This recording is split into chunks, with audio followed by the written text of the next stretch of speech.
It is, she agreed, and swallowed hard as they looked at each other. She still felt funny having overheard his conversation with his dad yesterday. She wasn't sure if she should bring it up or leave it alone. That's how I wound up in here, and now that I'm in the kitchen, my stomach is starting to growl. He raised one eyebrow. Richard DeVille would have your head if you got steak sauce on that dress, Weatherby. She laughed. I wouldn't dare. Maybe I'm not hungry after all. It could be nerves. I have them too, he admitted. My father may be used to being up on stage, but I've never done anything like this before. I'm not a performer like he is. He wants me to be one, but I prefer to write songs rather than perform them for people. You're a songwriter? Anita inquired, curious. I'd like to be after university, or maybe before. I don't know. I have to finish Highbrook first and get through my A-levels, so... His cheeks colored slightly as he cleared his throat and looked up at her again. Listen, I know you overheard my father and me talking yesterday. Now it was her turn to feel embarrassed. I'm so sorry about that. I didn't mean to eavesdrop.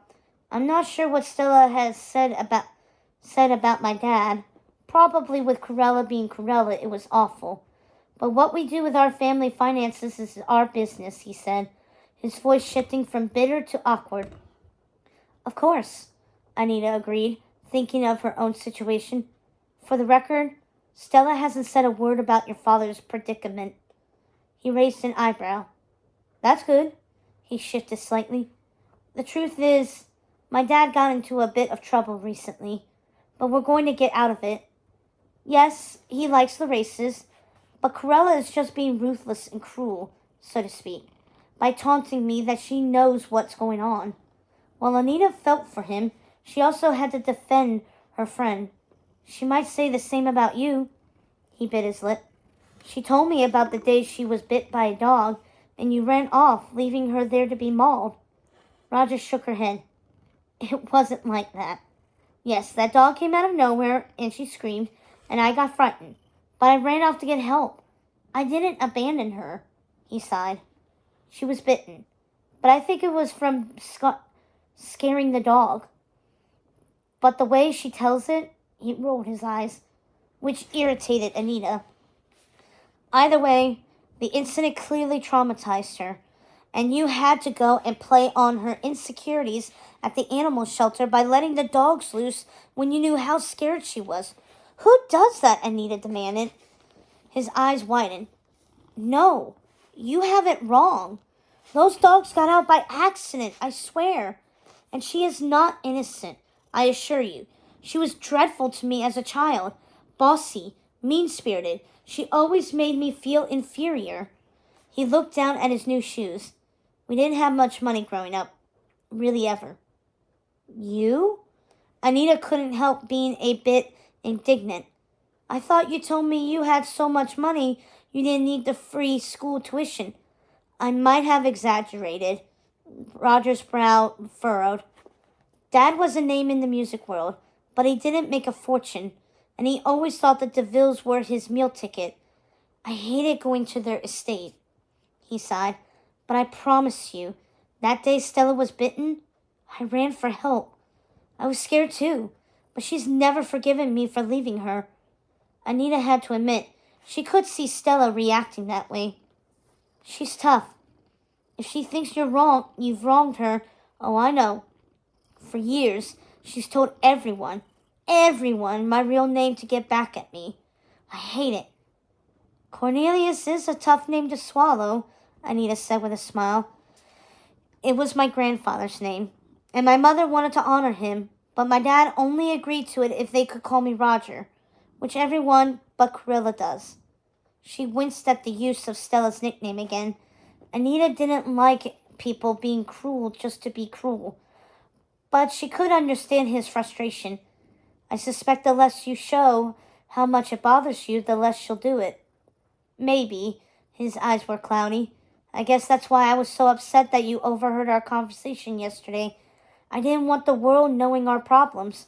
When I found out she knew about my dad's dog racing, I begged her not to tell people. But my dad went to Mr. DeVille for help, and I guess Stella found out. When Stella knows something makes you uncomfortable, she pounces on it. Roger wasn't wrong. Anita could see that too. Deep down, I suspect she has a good heart. She hides it away so she can't be hurt, but she's fiercely loyal to her father. As am I, said Roger with a jut of his chin. My family has its problems, but we're working them out, which is why I'd really appreciate it if you didn't tell anyone what you heard. My life isn't fodder for the gossip mill, he added, the tightness in his voice that she was used to hearing returning. We've run into a bit of money trouble, but it is no one's business. No, it's not, she agreed, thinking of her own situation. He looked surprised by her response. Families can be complicated, she noted. No one really knows what goes on behind closed doors, do they? I know my sister brags about us owning the Weatherby, but owning a family heirloom doesn't make us rich.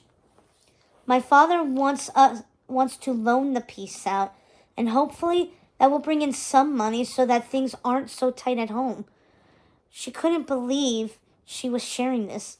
That's why I'm wearing the piece tonight and walking in the show, even though the thought of standing in front of all those people makes me feel ill. I know it will make my mom feel proud to see me out there. Proud like she feels about Lizzie every time she's in a show. And if showing off the diamond can help my family, I'll do anything to make that happen. That's my truth. Roger's face reddened more. I guess I've been a fool too, haven't I? I just assumed you were because you own a world-famous diamond necklace. I apologize, Weatherby. I mean, Anita. He corrected himself, and she found herself smiling. I've gotten so caught up in this competition between the two of us at school that I behaved poorly. So have I, she admitted. Roger smiled shyly. I should really thank you for the push. You've driven me to work harder in my classes. Have I now? She asked. If I'm being fair, I could say the same for you. Sometimes I lie awake at night thinking of ways I could beat you on the leaderboard. He laughed. So do I. I've never done so much extra credit before.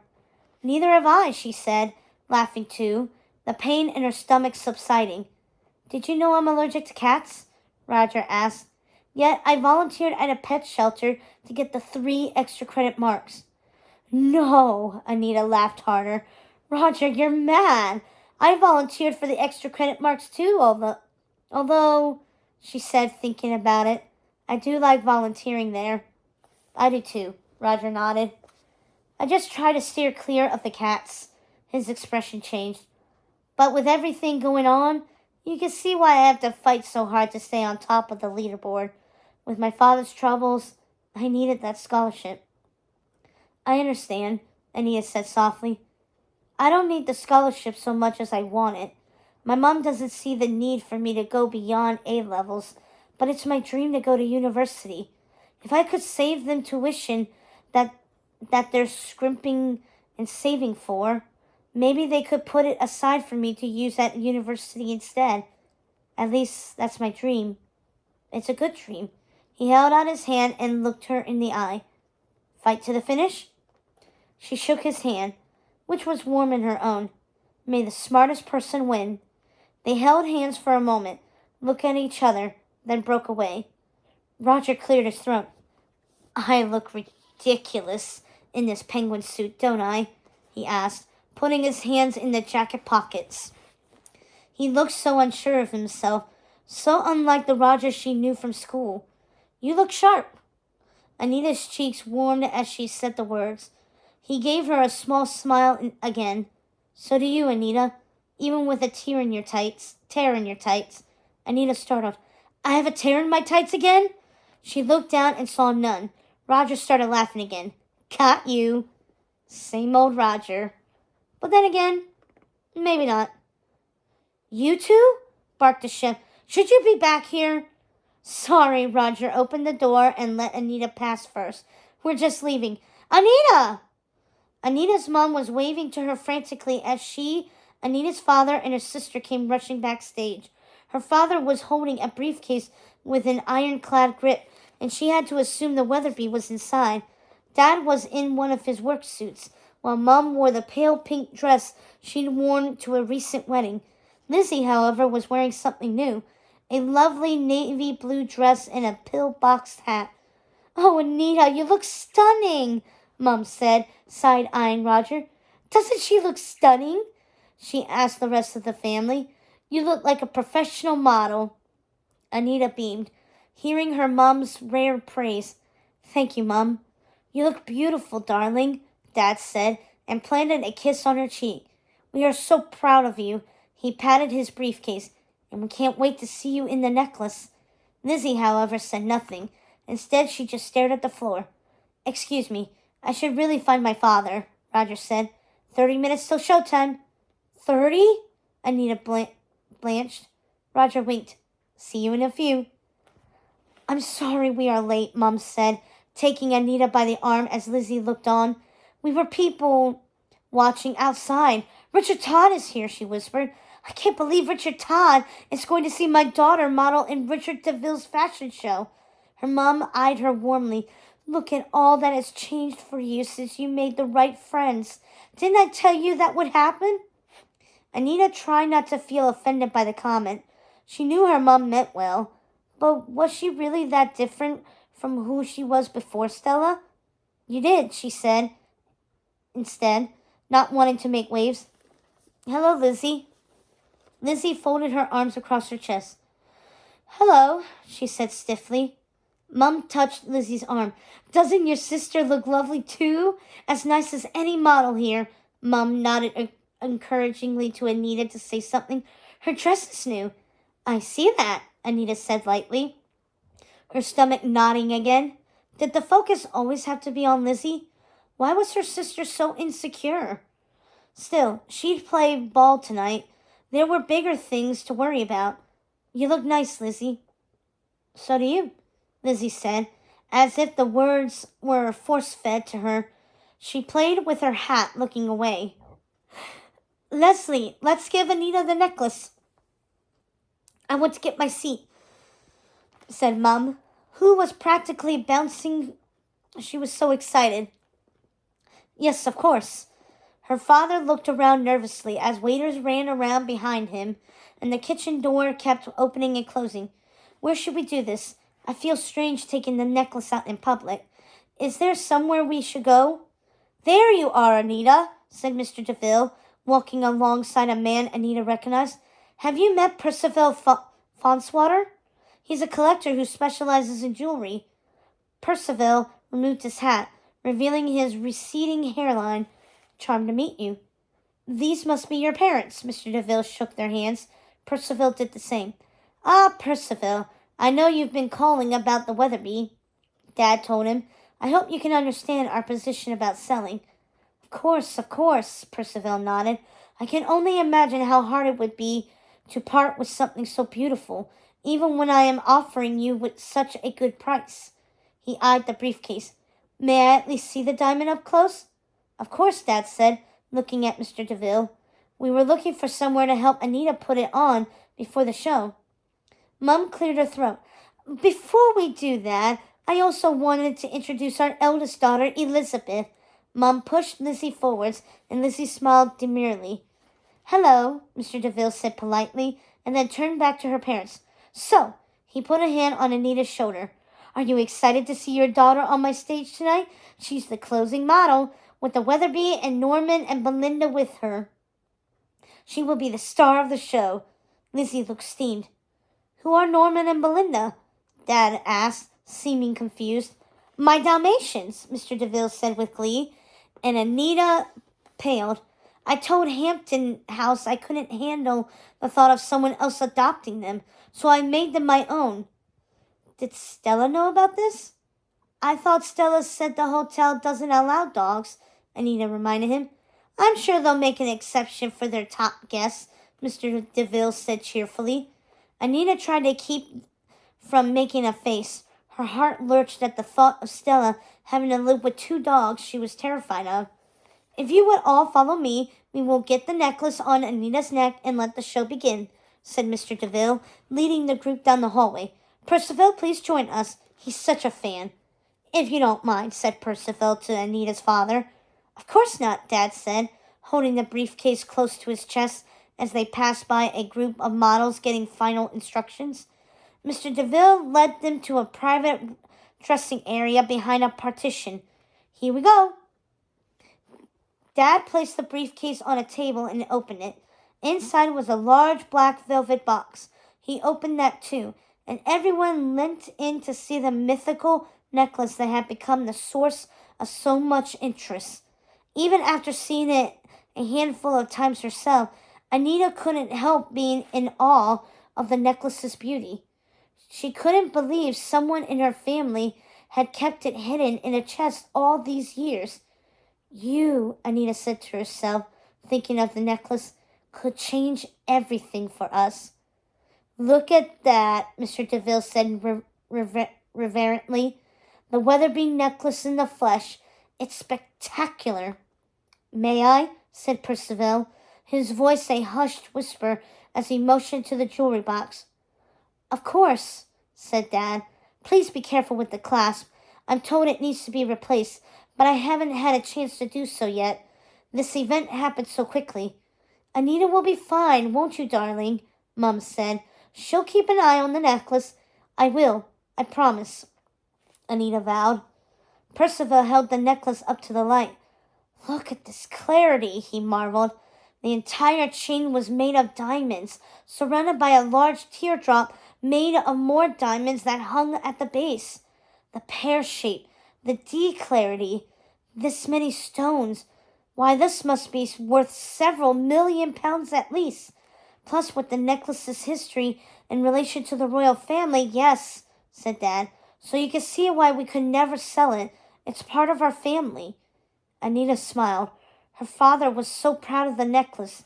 She hoped tonight would make him even more proud. Let me help you put this on, Anita, said Mr. Fonswater with outstretched hands. Anita flinched. Mr. Fonswater's hands looked sticky. As he approached, Anita noticed something gooey on his fingertips, and the odor wasn't pleasant. What if he got something on the diamonds? She glanced quickly at her father, and Mr. DeVille both were now in conversation while Mum was talking quietly with Lizzie. Should she say something to Mr. Fonswater about washing his hands? She didn't want to be rude. Mr. Fonswater smiled at her. Dear, please turn around. Sorry, Anita said, and held still as Mr. Fonswater draped the diamonds around her neck. The second the necklace hit her skin and the scent of his hands hit her nose, she started to sneeze. Then she sneezed again. This time Mum and Mr. DeVille looked at her strangely. Then she sneezed a third time. I'm terribly sorry, Anita said, embarrassed. I don't know what's come over me. She sneezed a fourth time. What was that aroma? It almost smelled like Maddie's dog food. No apology necessary, dear, said Mr. Fonswater with a chuckle. I think I might have overdone it with the cologne this evening. It's rather strong. Oh, it was his cologne. Cologne that smelled like dog food? That couldn't be right. Maybe the necklace had been cleaned with a cleanser that gave off the foul scent. She looked at her dad, and he just smiled. She'd made a mental note to bring this up later. She didn't want to embarrass him in front of Mr. DeVille. The scent would subside, she hoped. It's all right, Anita said, holding her nose as Mr. Fonswater worked with the clasp. She looked down at the gems glimmering brightly, feeling the weight of the necklace on her skin. It hit her again. She couldn't believe she was wearing the Weatherby for a House of DeVille fashion show. Almost got it, Mr. Fonswater said. My apologies. This clasp is a bit tough. Anita heard a click. There we go. Turn around so we can see. Mum gasped. Oh, Anita, darling, you look beautiful. You really do, dear. The diamonds look spectacular on you. Dad agreed. A Weatherby wearing the Weatherby, Mum said softly, and tears sprang to her eyes. She reached for Anita's hands. I'm so proud of you, darling. Now she was getting choked up. Mum never got like this with her. A small negative thought popped up in the back of her mind. She's proud you're wearing a necklace. She's not proud of you. Anita quickly pushed it away. I hope tonight brings big things to our family. It will, Anita, Mr. DeVille said, smiling. You and that diamond with my 2 dogs are going to be the stars of this show. I'm so glad you're the finale. Do you mean she's the final model to walk in your show? Mom said reverently, and Mr. DeVille nodded. Mom gave Anita a look of respect she rarely gave anyone. Anita, how wonderful! Mr. DeVille, what an honor you've given our daughter. We can't thank you enough. Mom looked around. We'd love to meet your Stella. Both Anita and Lizzie had told me such wonderful things. Lizzie. Mom still wanted to find a way to bring her sister into the fold. Anita felt a flash of annoyance. Her sister never included her with her friends. She knocked everything Anita did.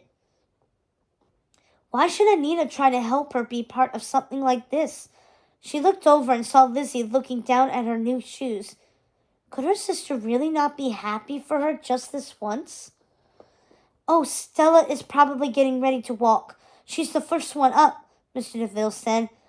But maybe we can introduce you all later. We'd love to have your whole family to the suite to get to know you. Mum beamed again. That would be lovely. We'd be happy to join you. Mum smiled at Anita, trying to contain her excitement. Dinner with the DeVilles would be something her mum would talk about for years to come. We should get a picture of your family, though, before you go, Mr. DeVille suggested. Splendid idea, said Mum, and she pulled Dad and Lizzie over to stand next to Anita. I'll take it for you, Mr. Fonswater, reaching for Dad's camera. Her family got into position, and all held their smiles. The scent of the necklace was getting to her again. Anita tried not to sneeze. She tried very hard. Smile, said Mr. Fonswater. Achoo! Anita said, ruining the shot. Lizzie started to chuckle, and Anita glared at her. Let's try that again, said Mr. Fonswater. Smile! Anita held her breath and managed to pose for the picture. What a nice family, Mr. DeVille said, almost to himself, and for a second Anita detected a hint of sadness, but it was quickly gone. Well, I should be going. Have a wonderful time. Thank you. Lovely to meet you, Mum called. Anita lowered her eyes to the necklace and reached up to touch the diamonds to make sure they were still there, safe and secure, and smelly. She sneezed again. Percival handed her father his card. If you ever change your mind or want to discuss opportunities to loan the necklace out, please don't hesitate to call. Thank you, Mr. Fonswater. I appreciate it, Dad said, pocketing the card before Mr. Fonswater dashed off. I should get going too, Anita said to her family. And you don't want to miss the opening. Wish me luck. Hopefully Weatherby loan requests will come piling in after this. You don't need luck, Dad said, hugging her. You're going to be great. She's going to be the star of the show, Mom hugged her too. I still can't believe our Anita is a model. Could there be anything better? Top marks on the leaderboard, acceptance to university, a public children's book. Anita could think of several things, but she kept a smile on her face. Then her nose began to twitch at the scent again, and she sneezed. Gesundheit, Mum said. I hope you're not getting sick. I think it's the necklace, Anita admitted. There's a strange scent to it. Did you notice that too, Dad? Both of her parents leaned in. Mum wrinkled her nose. Oh, that is horrid. Leslie, what did you clean the necklace with? Just warm water and dish soap, he protested. Maybe it really is Mr. Fonswater's cologne, Anita said and sneezed again. Well, don't take it off and clean it again. Don't take it off and clean it again now, Dad told her. We can't fiddle with that clasp. I really wish I had it fixed before this. I'll take good care of it, Anita vowed, touching the necklace again. Just go enjoy the show. I'll meet you backstage here afterwards. Good luck, they called and rushed out. Lizzie was a few paces behind her. Anita couldn't help herself. She stepped in front of her sister's path. Aren't you going to wish me good luck? Don't screw up and lose our family fortune, she said curtly instead. Anita reeled back in surprise. She wasn't sure if she should scream or cry, but then she thought of Stella. Stella wouldn't cry. She wouldn't stand for this. Maybe she shouldn't either. You're a jealous witch, Anita fumed. Lizzie's eyes looked like they might pop out of her head. What did you call me? You heard me. You're a jealous witch, Anita repeated. She could feel her body shaking. I'm your younger sister. You should be happy for me tonight. Excited about what the Weatherby's debut could mean for our family. But you couldn't even say something nice to me, she hissed, now on a roll, unable to stop. All you do is tell me what I can't do, how I won't fit in at Highbrook, how your friends can't be my friends, and so I've spent so much of the last year alone. But now that I have a friend of my own, one you coveted, you're jealous. Lizzie rolled her eyes. I'm not jealous of you. But her voice cracked. Anita crossed her arms. You're not? Then what do you call it? Anita dared her sister to respond. You can't stand that Stella chose me over you. Her voice was starting to carry, and her heart was thrumming as the words spilled out of her. She could practically taste the venom in them, and it felt good. You aren't green with envy that I'm walking in this show and wearing the Weatherby. Well, get over it. This is my moment, Lizzie. She got in her sister's face, channeling her inner Stella. For one night, Mom sees me, really sees me, and she's proud of me. Now it was her turn to falter. Would it kill you to do the same? Anita! She turned around at her mom's reproach. Her mother and father were standing in the doorway, and they looked from one daughter to the other with disbelief. They'd clearly heard Anita's outburst. Lizzie dissolved into tears and rushed out of the room. Anita's heart felt like it was pounding out of her chest. She looked at her parents, unsure what to say. Lizzie! Mom called after her, then looked back at Anita angrily. How could you say those things to your sister? Anita could feel hot tears starting to form, and she willed them away so she wouldn't ruin her makeup. No, Mom. Maybe what you should be asking is how Lizzie could be those things to me. How could you all forget that I'm a person with my own interests and talents too, even if they don't involve taking a stage like they do tonight? Anita, I don't understand what you're saying, Mom said quietly, but Anita suspected she hit a nerve. She stood up straighter and touched the diamonds around her neck, repeating the words Stella had drilled into her. I am important. I belong here. I am a force to be reckoned with. Her voice softened. Maybe it's time you finally saw me for me. Her parents just looked at her. She'd been cutting, but truthful. Suddenly it felt like a weight had been lifted off her. She stood up for herself, and it felt exhilarating. Maybe Stella was onto something. Anita brushed past her parents. Enjoy the show. Forced to be reckoned with indeed. Stella would be proud.